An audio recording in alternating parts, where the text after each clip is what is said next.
Philip and Alexander is a big book, and although it's similar in style to biographies like Caesar, Antony and Cleopatra, or Augustus, for me it's moving a little bit earlier in time, and it's going much further, first of all into the Hellenistic world and then further east beyond that. In the main, I've written about the Romans, and for much of my academic career that's what I was studying. If you work in universities, you end up teaching lots of things beyond your particular field of expertise. But on the whole, I have to say I'm a Romanist.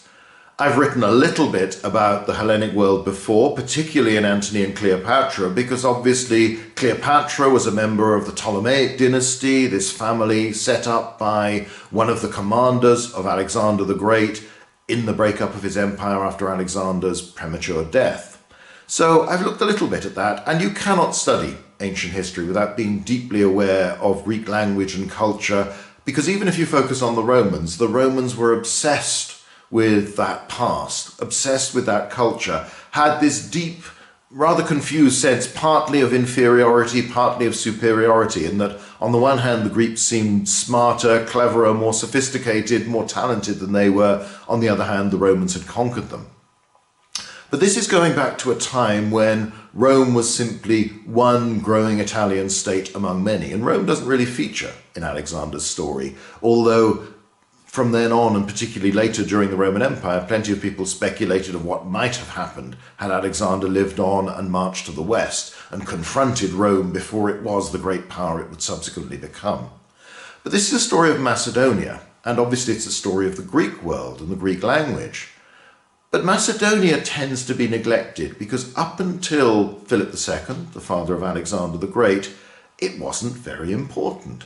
This is a minor kingdom to the north of Greece proper, southern Greece, as it's easiest to refer to it, and I tend to refer to it in the book.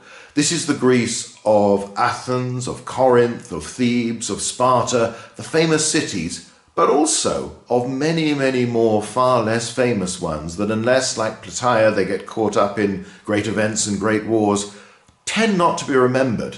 Many of them were really small. Southern Greece flourished with the polis, the city-states, these communities based around a central area, primarily agricultural communities that produced enough that they could develop a civic centre and specialised trades and move beyond simply far beyond subsistence farming into selling crops for profit, which allows other pursuits to develop. And it is the culture that will give us philosophy, art, drama, comedy, so much that influences the culture of the Western world right down to this day. And for all that you can say that other people have achieved many things, there is still something quite remarkable about how the southern Greeks, and perhaps particularly the Athenians, or at least those who came to Athens, did so much in such a comparatively short time, and they did it so well. It is really staggering. No one else in human history has quite done this, has quite managed this feat, at least so far. So that's the Greeks that we know about, the Greece that we know about, but Macedonia is on the fringes of that. One of the early Macedonian kings is known as the Philhellene, the lover of Greece, of things Greek, which rather suggests, just in the fact that that's the nickname you get, that you are not automatically considered to be a Greek in the first place. In another case, a king has to apply for admission to participate in the Olympic Games and justify his qualification by saying, well, my ancestors, the ancestors of the Argead royal family, were exiles from the southern city of Argos, that very definitely is Greek, and they let him in.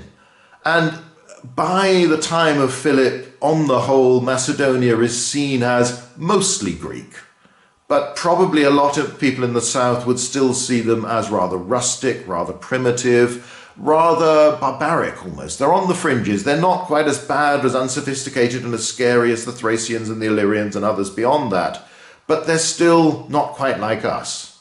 You have to be a little bit careful with this, because the whole sense of civic identity with the city-states means that plenty of citizens considered themselves to be special, and everybody else from every other community, no matter how large or small, wasn't quite the thing, wasn't quite a proper civilized human being. But obviously the differences are much larger. We remember the Olympic Games, but that's part of this cycle of pan-Hellenic festivals where Greek communities come together every year to participate and to compete Competition is fundamental to Greek society, Greek identity. But the Macedonians are on the fringes in many ways, not just culturally. They've also been economically and militarily rather unimportant for a long time. The armies of the Greek city-states rely on hoplites, the soldier farmers initially, who could afford their own equipment, who could physically train themselves at least to some extent, and were willing to fight shoulder to shoulder in the phalanx and back up their fellow citizens as part of their duty to the state. Macedonia doesn't really produce hoplites. It has a different society. It doesn't have cities to the same degree. It has lots of villages, some of which are larger, but it doesn't really have settled city-states on the southern Greek model. So Macedonia is different. It's not so successful. It also, for a long time, was part of the Achaemenid Persian Empire. And during the Great War, when Xerxes' army marches into Greece to win at Thermopylae, to be defeated at sea at Salamis, and then a year later in 479 BC at Plataea, the Macedonians are part of that big Persian army. Now, later tradition claims, presumably they wanted to claim, that their king starts to give him vital information to the Greeks, and when the Persians retreat, changes sides, harries them, plunders them, that sort of thing. But again, you have to remember, Macedonia has not come from the heartland of what the southern Greeks consider to be the lands of the Greeks proper. And Macedonia has also been picked on by all its neighbours. There are brief periods where it's relatively strong, but they never really last. Most kings in the Argead royal line die violently. It's one of the striking things about these families that if they don't get killed, they live a long time, but most of them do get killed. And they get killed fighting wars against the Illyrians, the people from Epirus to the west, the Thracians, sometimes the Thessalians, a much more Greek community to the south of Macedonia, or they get killed by members of their own family, by rivalries within the royal court. So your chances are pretty high of getting murdered, whether by poison or the knife or the blade or in battle, if you are one of these Argead kings. And that's true of Philip II's story. Now, this is a book where I go a lot further back than most people tend to. Alexander the Great's famous, and you can be sure pretty much everywhere there'll be a new book on Alexander or a reissue. We know about him. He's got a couple of movies devoted to him. Alexander is almost the epitome of the Western hero, sets the style for it. He's young, he's good-looking, he's blue-grey-eyed, he's fair-haired, he's dashing, he's cool, he always is right. Alexander, there are story after story where somebody, wiser heads, experienced heads, advise him to do something. He chooses a different route, says why, and he's proved right. So he's very much the cool kid who always knows best, who always wins. And it is spectacular when you look at Macedonia and how relatively small it is, and think that you could take an army from there and march all the way to Pakistan, conquering all the lands in between. That's a pretty staggering achievement. You do it so quickly. But none of this would have been possible without Philip. We hear about Alexander because Philip died and was murdered whilst only in middle age, and was already planning the war that Alexander would actually fight. Had he not died then, things might have been very different, but there might still have been spectacular Macedonian successes. And I was asked to write this book by the publishers, and from the beginning they asked me, could you do us a book about Philip and his son Alexander? Not simply Alexander, not simply a chapter or two at the start to say, well, this is how Alexander got to be so great in his early 20s, and he can mount Bucephalus, his famous horse, and charge off and shatter the Persians and everyone else who gets in his path, and then get increasingly more tyrannical and start killing his nearest and dearest. All of that dramatic story, and it is a dramatic story, and we will tell it. But to understand it, you need to understand Philip and Philip's world. And there's a great danger. It's rather like the perceptions of Augustus as either just the young, violent teenager who's always plotting, or the old man who's being outwitted by his wife Livia and those around him. Philip tends to appear in Alexander as the limping, one-eyed, aging drunkard who really needs to die so that Alexander can go off and do heroic things. But Philip became king when he was in his early 20s, when he was the young, dashing, good-looking hero, and also unproven. He'd been a hostage in Thebes for several years of his teens, and that's something that, again, Alexander never had to face. And the reason he never had to face it was because Philip has changed the fortunes of Macedonia so dramatically that it's revolutionized the wider Greek world and beyond. Now, Philip was the youngest of 3 brothers, of one of the wives of his father. There were another 3 brothers who will contest the throne against him. But his first brother is murdered in a palace conspiracy. His second brother then becomes king and goes off and gets killed in battle fighting against the Illyrians, along with most of the Macedonian army. So Philip succeeds to a kingdom that's on the verge of being dismembered by stronger, more powerful, very aggressive neighbours, but also by infighting within the royal family. And he turns it round. He negotiates, gets a truce with the Illyrians, and then over the course of the winter raises a new army, trains it, inspires it, and manages to defeat the Illyrians. And then he goes on to defeat the different rivals that appear, either directly or through diplomacy and stealth, bribing other powers who are backing them to dispose of these people. And Philip fights a war pretty much every year in his reign. And he begins to build on his victories. Warfare itself is extremely common in the ancient world, particularly in the Greek world. Many states fight frequently, but the consequences tend to be fairly limited. Temporary gain in prestige, in money, in power. Philip, early on in his reign, changes his army into a very different beast altogether. There are 2 real strands to this. First of all, he reorganizes the Macedonian state and starts to break up some of the existing tribal groupings, mixing the population around, basing them around regiments with depots in new large towns, stroke cities that he's created, where he's settled people that will be the training areas. They'll supply more recruits to replenish these units. These are where the units are based. They're a sort of cross between professional soldiers and farmer soldiers. They will serve more often and for longer than your Greek hoplites, but they're still not quite the fully professional soldiers that will come later.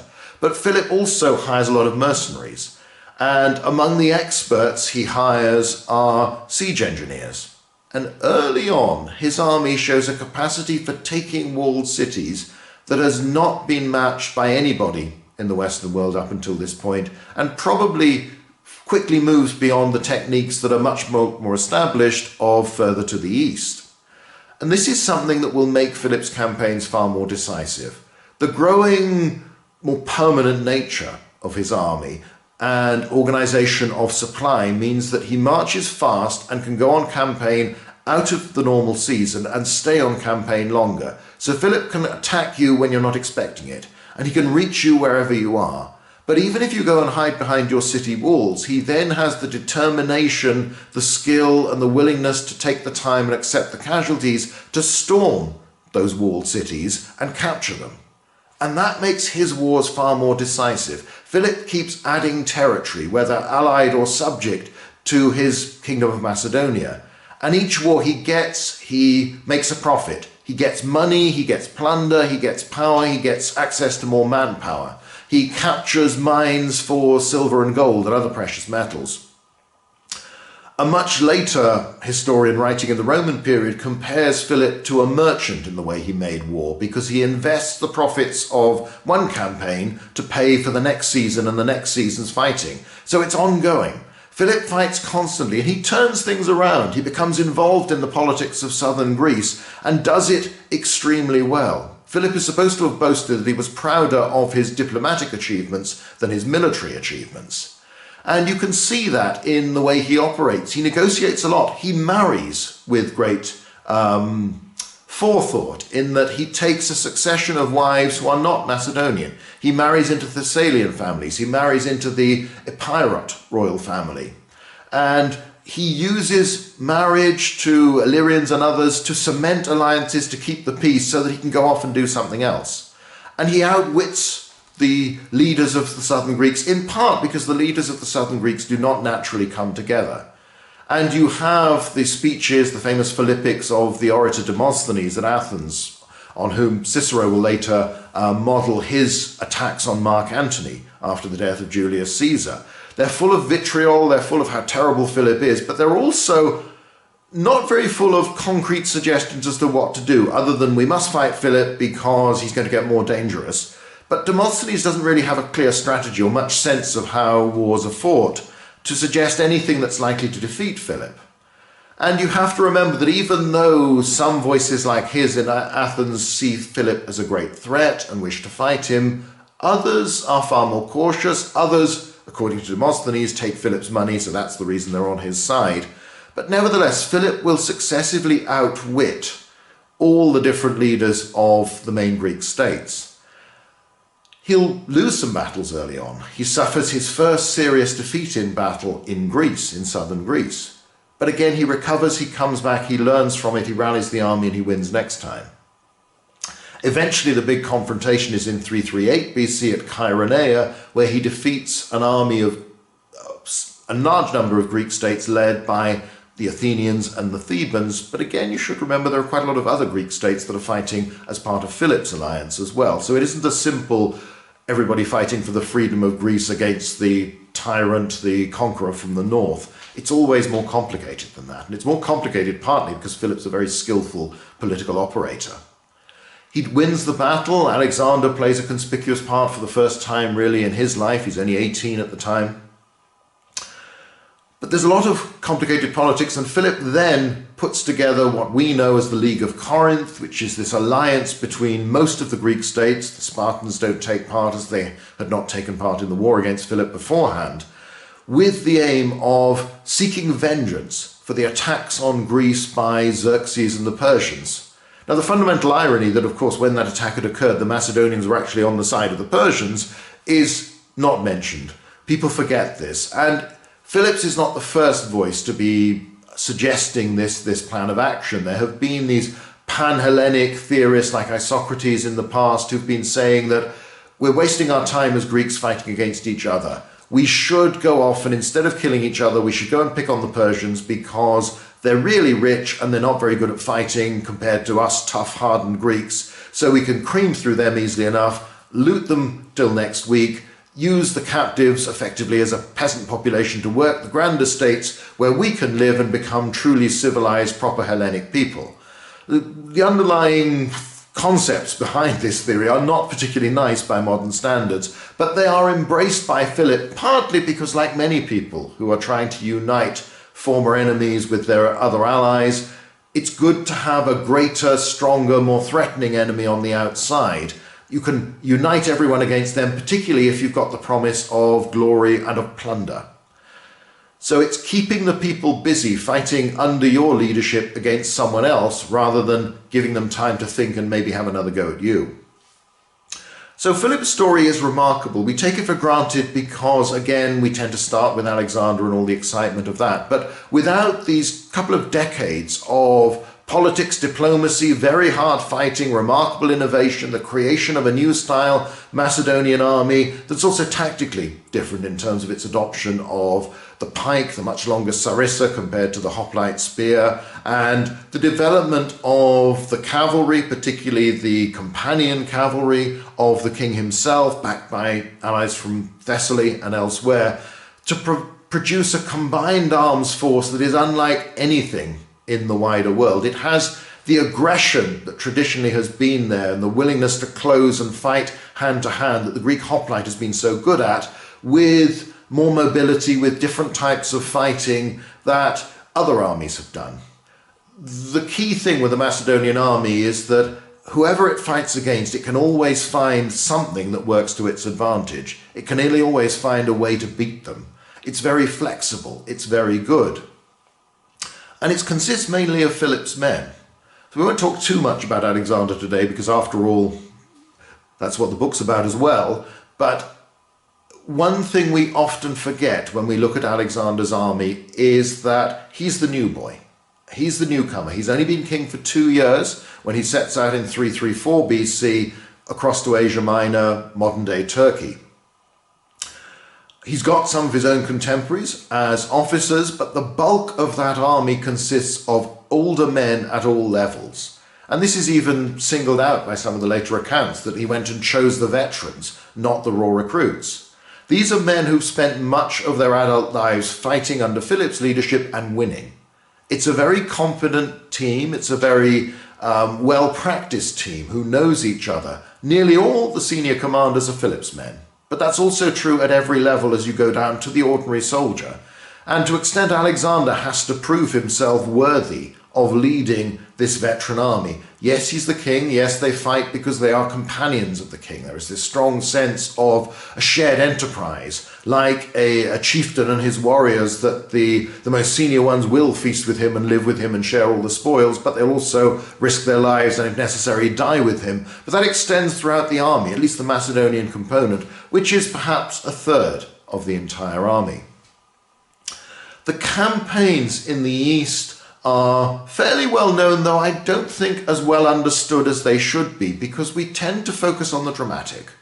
And there is always a tendency, you notice it, I've several times advised on documentaries, for instance, that have been working on this, in the same way that if you want to tell the story of Hannibal, you get sucked into the march to Italy, the crossing of the Alps, the drama of the first few years and the campaigns and victories there. With Alexander, it's that initial stage and the big battles against the Persians, the Granicus, and then the particularly large battles at Issus and Gaugamela. And they are very important. And just as the elements of the Hannibal story are also very important, but they're not the whole war. And if you look at the time spent on campaign, Alexander's operations are Philip's wars replayed, but fought on a grander, larger scale, particularly in terms of distances and slightly in terms of numbers. But the key experience for Alexander's troops in much of this war is sudden advances, raids, surprise attacks, and most of all sieges or assaults on walled and defended cities and communities. And they might be grand cities like Tyre that take the best part of a year, 3/4 of a year to capture, and require huge feats of engineering and the support of a fleet. Or it might be the little walled villages of what's now Afghanistan, northern India, Pakistan, those areas, which are very stubbornly defended by the inhabitants, as you would expect. This is their home they're fighting for. So the story of Alexander is the dramatic victories, but it's a lot more than that. And people will often get lost and focus more and more on Alexander's long-term intentions, what he wanted to do. And obviously there's the old-fashioned stuff by Tarn and the like, that he had this wonderful view of the brotherhood of mankind and was going to do all these great things. Or you can see the cruelty, the oppression, whichever you want. However, it's easy to forget that Alexander didn't have a lot of time to plan, to think, and to start administering the empire he was conquering, because he was still conquering it. And Alexander spends most of his life on campaign. And if he isn't actually fighting, he's marching or he's riding, very often through extreme conditions, through mountains, through snow, through ice, through deserts without water, through baking heat, through dust, over rugged terrain. All of these things, they go thousands of miles, and they do it all on foot or on horseback. And then they stop and they camp and they feast for a bit, but then they go on and they fight somebody else. Alexander risks his life regularly, as do all the soldiers under his command. And he takes wounds, and while you can say, well, most of these are fairly minor, they're probably not life-threatening, there was always that chance. Had things been a little bit different at, for instance, the River Granicus, Alexander might have been killed or crippled in the early months of his campaigns. And given that he is so young and he doesn't have a clear heir or successor, because he doesn't marry until late, and even if he had, any children would have been very young, not yet strong enough to establish themselves without regents, and that opens up a potential can of worms, all the risks of that. But also, he isn't really interested. He is still young. He doesn't expect to die. Alexander has the confidence of youth, but also the confidence of a Philip, who kept on campaigning, kept on taking risks, who took these wounds, but it doesn't stop him. Doesn't really seem to slow him down very much. So as they get further and further away, Alexander is this strange paradox in that on the one hand, he can inspire men in a way that only the most gifted commanders have ever been able to. He makes them fight harder, endure more, suffer more, but at other times he can completely misread their opinion and be really rather callous and insulting to his own soldiers and neglect that emotion. So he's an odd mixture. He's someone who is very good at some things, far less good at reading human beings in other respects. But that's the story. There's a lot of this book is about not just the famous bits of this campaign, but what happened the rest of the time, and the grim, arduous fighting in Bactria and these areas, Sogdiana to the east, where he fights a long time and there are never really big battles, but there's still a lot of fighting and dying and killing. And it is striking that most of Alexander's wounds come in the context of sieges, rather than in pitched battle. So the Alexander story is also not quite the same as we tend to assume. And as I've done with the books on Caesar and Augustus and others, I've always wanted to show what is the main character, what is our main subject, what is he actually doing? Where is he? What is he experiencing? And how much time does he have to sit back at leisure and think about grand ideas for reform and creating new regimes? Once you realize how busy Alexander is, in the same way Caesar is in the latter years of his life, you see everything in a different perspective. And you're probably less surprised that there don't seem to be clear plans for what's going to happen in the future. Probably because Alexander hasn't yet got that far. He still thinks there's a lot more to do, there's a lot more conquering to occur. And also, there's an element with him where that's what he's good at. He knows warfare. He knows campaigning. He doesn't ever show in his lifetime any sign that he becomes tired of this, wants to stop doing it. And in fact, some of the most shocking elements of his career, for instance, the murder of Cleisthenes, occur in one of those periods where they stop and rest for a bit.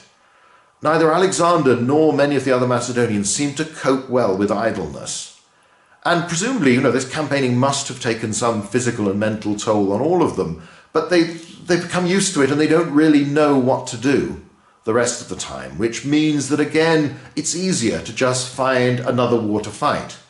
And we should remember that in the months before Alexander's death, he was preparing this huge-scale expedition, partly down the rivers going to Arabia. And then all the rumours and talk of conquering North Africa, conquering Europe, all of these things, although written down much later, there might be something in them. There's no sign of Alexander ever sort of sitting down and saying, yep, got what I wanted, let's just sort this out, let's make a nice coherent empire, rule from there, and, we'll see how it all goes. But I've done it, I've won. Alexander is almost the epitome of this Hellenic desire to compete. And he's competing with his father, he's competing with all the heroes and even gods of the past like Dionysus, probably even with himself. He's got to excel, he's got to be the best, he's got to keep on going. And there's a restless, unending purpose to this that just means that he keeps going, he keeps fighting, he can't quit. So the story of Alexander isn't quite the simple one that we tend to expect. And it is one that, because he does die young, we simply don't know where he's going. But if you look at those years of his life and those years of his active career, because we know fairly little about his childhood, there are stories, but you do have to wonder how accurate any of them are. It's really only once he becomes king that not just our knowledge of Alexander, but the sources in general. There is a big difference between writing about Philip and writing about Alexander.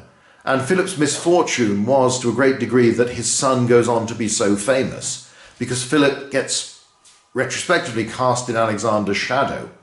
Very little written about Philip has survived. There was much more in the ancient world, though a lot of it probably wasn't very complimentary to him, but some of it might have been. Nearly all of that has been lost in the process. With Alexander, the situation's different. But again, a reminder of just how strained we must be when we're looking at ancient history, of the difficulties of sources, is that the best detailed accounts of Alexander the Great's campaigns and Alexander the Great's life all come from the Roman period. They're all centuries later. So they're all after Alexander had had the time to become a legend. And there do seem to be different traditions, positive and negative.